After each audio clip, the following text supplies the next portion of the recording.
If you watched the game this weekend, you know exactly what I'm talking about here. It took us a serious minute to get things going, but once we did, the West Tigers just looked like a team that we had finally hoped for, right? Everything just started to click into gear, and that second half, that was the kind of footy that we've all been waiting for years as Tigers fans.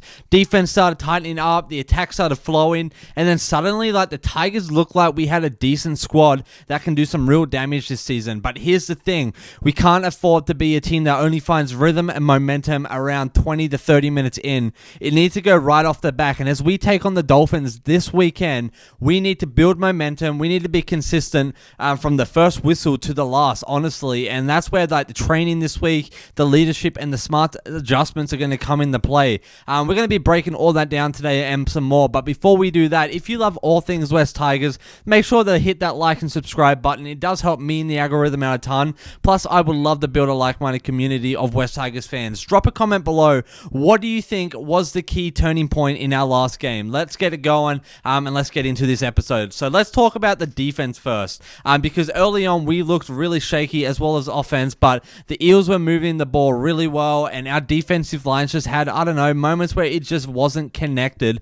We were scrambling, we were making some desperate tackles, but we weren't in sync, but overall we kept our ground for the most part, right? But then something just snapped and changed, and after those 20 to 30 minutes, the Tigers offense and defense just started tightening up massively, and I was frothing, and that's where I think our game started to turn around, especially when we got that first try. Players started trusting each other more, the communication improved overall, and then suddenly we weren't reacting, we were dictating, right?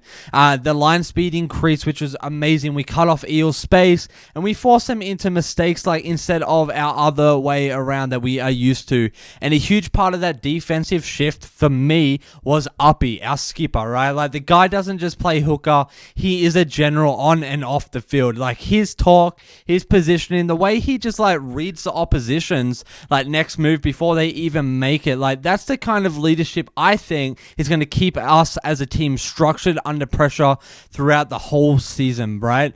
But here's my question for you. How do you make this a full game effort, right? How do you think we can afford to be a team that only locks in all the time, right off the bat, and not just 20 to 30 minutes in? Because I don't want to be the team that gets 1 to 2 tries and then starts getting into rhythm. I want to get on the field in rhythm and then get 1 to 2 tries, right? And Benji needs to be drilling this into them. Defense, cohesion, all week, sure, but at training, one of the biggest things we need to focus on is line integrity, and we can't afford to be leaving gaps and misreading plays, because the Dolphins will take advantage of that instantly. I guarantee you, the second key area for us is we're going to have to tighten up our decision-making in the ruck. I'm talking Doueihi, Uppy, and Gavin. There's too many times that we allowed the Eels to just build momentum because we weren't controlling the speed early on in the first half, and we need to be able to play the ball quickly and efficiently and safely, right? And if we let the Dolphins pack get a roll on us through the middle, we are going to be making our jobs I think 10 times harder. And finally, we need better kick pressure. The Eels got away with too many easy exits and not fast line speed on the kick, right? We weren't putting enough pressure on their kickers, and if we let Dolphins dictate the kicking game, we are inviting pressure onto ourselves for no reason. It's a little thing, but it will add a lot, I believe. And speaking of the Dolphins, actually, they are not going to be an easy game by any stretch of the imagination. They've had a tough start to the season, but don't let that fool you. They are a desperate team in a dangerous mindset, right? And they will be out to prove a point this weekend. And to be honest, I am a little nervous, but unlike the Eels, the Dolphins are a much more disciplined side. They are not going to hand us as many easy chances through errors, penalties, blah, blah, blah.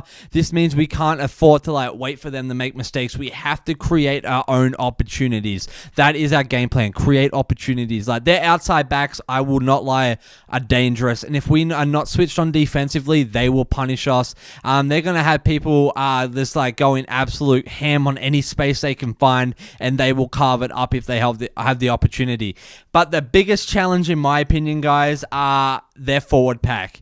Our forward pack lacks punch. The Dolphins play a tough physical game through the middle, no doubt. And if our forwards aren't up for it from the start, I think we will get dominated in the ruck in that sense. But it's going to put a lot of pressure on us, and we need to win the contact, slow their momentum down, and not let them dictate the pace. We need to be the leaders of that, and we will be just fine.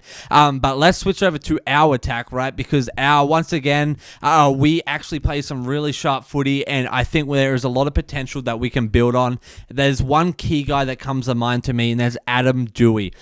This is kind of, Doueihi was, I would say, the crucial part in the second half surge and the first, but more so the second. His ability to straighten up at the attack, to make runs, take on lines himself, and like keep defenders guessing what exactly we were looking for or that what we needed. He just has a natural instinct, and you can see how he takes the ball right, and he's always just got a plan, whether it's a kick, a pass, or a step. Like, I think the real magic happened when him and Uppy started linking up with Galvin and Luai in the middle. And when you have a playmaker and a speedster like Doueihi, and then a game manager like Uppy, like, things just start working together. You get an insane attack that's unpredictable, it's quick, and it's dangerous. And I think for me, as a Tigers fan, that's what I want to see more of, right? Like, we saw some great movement, like, for sure, once we settled. The timing was better, the support play improved, and then we started attacking with purpose instead of just going through the motions and playing the game of footy, right? And that's what we need the opening minute against the Dolphins. We can't just find our rhythm later on, like I mentioned earlier. We need to set the tone early. We need to be like tone setters and dictate the game and say, this is our game, you're playing with us, right? So how do we actually carry this momentum forward and make sure we don't take a step back? I think it starts with how we start the game and the intensity and energy we bring. Like, we need to bring the same intensity that we finished with the other night. And too often, I think we start games flat and have to build our way into it. And I don't like that. And I know a lot of you guys feel the same way. Like, this has to change if we want to make it to the top 8. Like, the second key is we have to be like staying composed throughout the whole game. We can't afford to rush plays or force passes that just aren't on or aren't like 100% committed, right? And when we stick to our structure and trust the process and like go back to the basics and the pivotal training things that we do, we are a completely different team, and we are so deadly. And we've been told we have the deadliest spine in the league. And the most important factor is going to be trusting our leaders, right? Uppy, Galvin, Luai, Doueihi, people like that, they need to be able to run the show and then have people following, right? If they're in sync, the whole team will follow. So here's a wild thought that I have been stewing on most of the day. Could we see Benji tweak the game plan a little bit? I saw he's pretty much, I think he has the same team list out this week for last week, but could, he changed some plays, changed what people are actually doing on the field in terms of positioning? Could he put Doueihi from the left back on the right? I don't know, maybe. Could he add just a little bit of unpredictability to give a more structured attack for the Tigers, but an unpredictability and uneasiness for the Dolphins? I don't know. It could set us up for failure, but it also could set us up for a massive game that we take the dub on.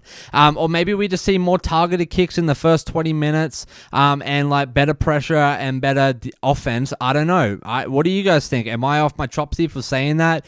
This game against the Dolphins is going to be a huge game for us Tigers fans. It is going to send not only a message, but it's going to set a tone for the rest of the season. And it's a chance to show that we are not just a team that flashes or that has flashes of brilliance, but we're a team that can put together a complete performance and a great show, right? Because if we do that, we win the forward battle. And if we do that, we can control the freaking tempo, and that will prove that we are not here to compete. We are here to win and keep them as little as possible. And honestly, I don't know. I just think this is going to be a huge game that if we make the right plays early on, we will dictate and we will win. And I want to hear from you. What do you think is going to be our biggest key improvement wise, but also our biggest key for the game this weekend, to not only win, but to also set a standard going forward in all the games? Drop a comment below. I am so pumped to get Benji out there, and to see him go up against a great team. I know there's talk of people like Taron May and stuff come in, but we got to leave that on the back burner for right now, because we need to focus on this game. The road to the top 8 goes through the Dolphins, and if we can't get through the Dolphins, we can't get the top 8. We need to win this game, but more importantly, we need the team chemistry, we need the cohesion, and we do need some freaking consistency coming right off the bat out of the locker room onto that field. Whether we kick or we receive, we need to be consistent, we need to be tough, we need to be strong all the way from the first second to the last. And if it's anything like the last game, it has told me like we have the ability, but we need to lock in. We got to have our eyes set on the prize, and I am really feeling good about this. Of course I have some nerves about it, but I think Benji has got it under control, and he knows the momentum that we need to keep things rolling.